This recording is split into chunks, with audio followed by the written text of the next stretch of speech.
segment of the show is Classic Movie of the Week. We're going to be bringing into you a classic cinema you can watch if you're cinema lovers. We'll be bringing you some tidbit information like who's the cast and crew and what you can expect from the movie. The classic movie of this week is Alfred Hitchcock's Psycho that got released in 1960. The movie was produced and directed by Alfred Hitchcock. The screenplay was written by Joseph Stefano and is based on a novel of the same name by Robert Bloch. Alfred Hitchcock was called as a master of suspense, as most of his movie characters used to conduct crimes in the most conducive and intelligent manner. The cast includes Anthony Perkins, Janet Leigh, Vera Miles, and John Gibbon. The plot of the movie is this. Marian, a real estate secretary, leaves her office with $40,000 in cash, which was supposed to be deposited in the bank. She drives along the highway and decides to take rest in a motel. She gets killed by the motel owner Norman Bates' mother, who doesn't like Bates talking to any other woman. Bates decides to clean up the crime scene, hides the corpse, and pushes her car in a swamp. A week later, Marian's sister Leela and Marian's boyfriend Sam come in search of Marian. Did they manage to find the killer? Were there any other murders? Who was the real killer? Why was he a psychopath? Forms the rest of the story. The shower scene where Marian gets killed is the highlight of the movie, where Hitchcock transfers the menace from the screen into the mind of the audience.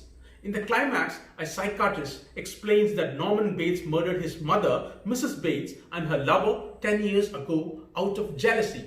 Unable to bear the guilt, he stole her corpse and began to treat it as if she was still alive.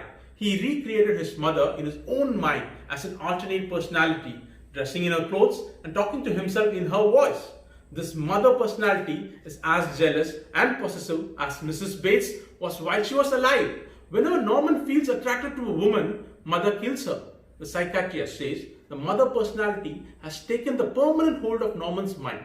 For the last shot, as the camera zooms in on Norman Bates as he still sits in a holding cell, the mother's voiceover protests that the murders were Norman's doing, and finally, Marian's car is towed from the swamp.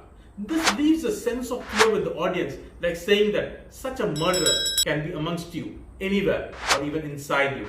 The movie is so relevant even today, as you can see so many directors have used this film as an inspiration for many of their movies, especially Tamil movie director Miskin. You can watch Psycho on Netflix and other internet websites. If you are an aspiring filmmaker, this film is highly recommended. Watch the movie and leave your comments in the inbox. It's sad when a mother has to speak the words that condemn her own son, but I couldn't allow them to believe that I would commit murder. They'll put him away now, as I should have, years ago. He was always bad, and in the end he intended to tell them I killed those girls and that man, as if I could do anything except just sit and stare, like one of his stuffed birds. Oh, they know I can't even move a finger, and I won't. I'll just sit here and be quiet, just in case they do suspect me. They're probably watching me. Well, let them see what kind of a person I am. I'm not even gonna swat that fly. I hope they are watching. They'll see, and they'll know, and they'll say, why, she wouldn't even harm a fly.